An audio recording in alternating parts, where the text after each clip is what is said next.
Alhamdulillah malam hari ini kami dapat kehormatan Gus Imin, Gus Dini dan keluarga bersilaturahmi lebaran karena memang kita sama-sama berada di luar kota, jadi baru bisa malam hari ini bersama-sama. Kami baru kembali hari Senin kemarin, Gus Imin juga baru kembali weekend. Kita senang sekali bisa lebaran sama-sama seluruh keluarga dan insya Allah tradisi silaturahmi halal bihalal bisa kita pelihara terus ke depan. Gus mungkin mau menyampaikan Gus. Ya, terima kasih. Hari ini Mas Anies dan keluarga memberikan waktu sebagai tradisi saling berkunjung di Hari Raya Idul Fitri. Mari kita terus budayakan. Dan hari ini kita laksanakan kunjungan halal bihalal. Kalau di Jawa Timur namanya riyoyoan. Riyoyoan berkunjung dari satu tempat ke tempat yang lain. Moga-moga tradisi seperti ini akan terjaga terus. Tadi dari perbincangan di dalam ada ngebahas soal terkait dengan hari ini, terus kan tadi juga tim hukum juga menyampaikan kesimpulannya di Mahkamah Konstitusi. Ada yang hal diperbincangkan gitu dengan Pak Anies? Ya kita ngobrol sedikit sepintas karena semuanya sudah dibahas beberapa waktu yang lalu. Tapi kita senang sekali atas kinerja dari tim hukum yang mereka tidak merasakan liburan.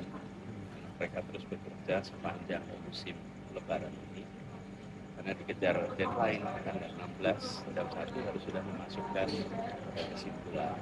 Tadi mereka sudah berikan kesimpulan. Alhamdulillah mudah-mudahan di MK akan bisa memberikan keputusan yang membawa Indonesia kepada demokrasi yang lebih baik. Kami yakin para hakim akan bisa mandiri, akan bisa memiliki keberanian, keteguhan untuk menjunjung tinggi prinsip konstitusi dan prinsip demokrasi.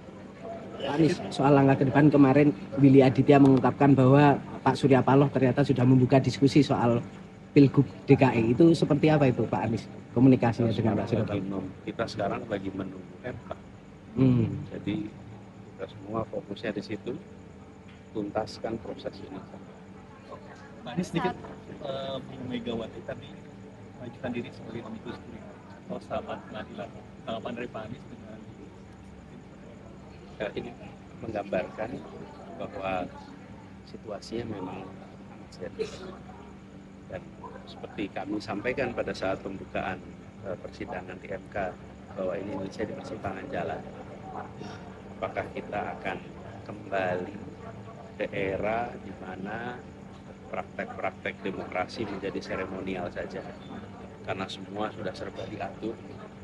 Kita ingat era seperti itu, atau kita akan meneruskan proses yang sudah terjadi sejak reformasi di mana demokrasi memberikan ruang kebebasan dan tidak ada intervensi di dalam proses pemilihan umum, proses pilpres. Inilah persimpangan jalan dan saya rasa pesan dari Ibu Mega sebagai salah satu orang yang ikut di dalam proses demokratisasi sejak tahun 90-an.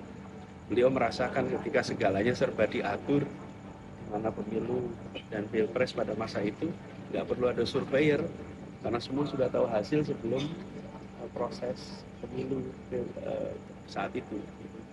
Nah, kemudian beliau menjalani selama lebih 25 tahun. Jadi sebagai seseorang yang pernah melewati itu semua, mengirimkan pesan ini adalah pesan moral yang amat kuat yang harus jadi perhatian. Pak Anies beberapa waktu lalu kan Bapak juga sempat bertemu dengan Pak Surya, itu lagi liburan bersama keluarga.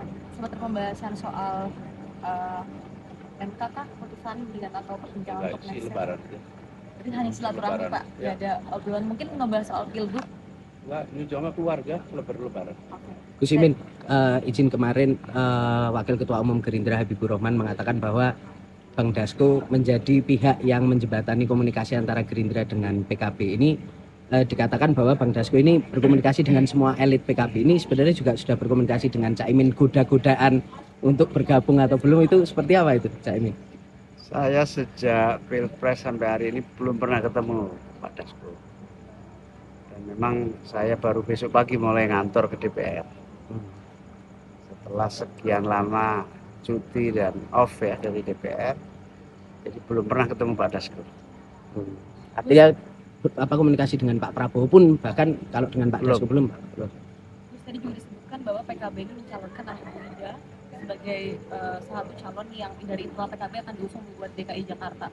Ada pembahasan nggak sih Gus? Tadi juga dari Nasdem mengatakan bahwa bila nanti misalnya Pak Anies juga yakin untuk mendukung mencalonkan kembali menjadi gubernur DKI, ini 3 koalisi atau 3 partai ini akan bersama-sama juga membantu Pak Anies di Jakarta. Sampai detik ini PKB belum membahas pilkada. PKB belum, bahkan tim pilkada baru akan diputuskan 2 hari ke depan. Sehingga belum ada pembicaraan itu, kita fokus konsentrasi ke MK dulu. Terus ini tanggapan mengenai penangkapan tersangka terhadap Gus Musdur Bupati Sidoarjo yang kemarin mendukung 02, bagaimana Gus ini? Ya nggak ada tanggapan ya, kita ikut bersedih ya, dan menjadi pembelajaran bagi semua bupati-bupati dimanapun. Tapi sebenarnya sudah dipecat belum sih Gus secara keorganisasian di PKB itu Gus Musdur itu? Waktu itu sudah sih waktu. Gus Ya. nama Gus Imin juga masuk dalam bursa pilkada Jawa Timur. Kemarin Gus Salim menyebut bahwa aspirasi kader ingin menginginkan Gus Imin menjadi calon gubernur Jawa Timur. Saya belum tertarik dan belum membahas sama sekali. Oke. Cukup. Ya, Teman-teman, matur terima nuwun, kasih Gus. sekali lagi. Ya.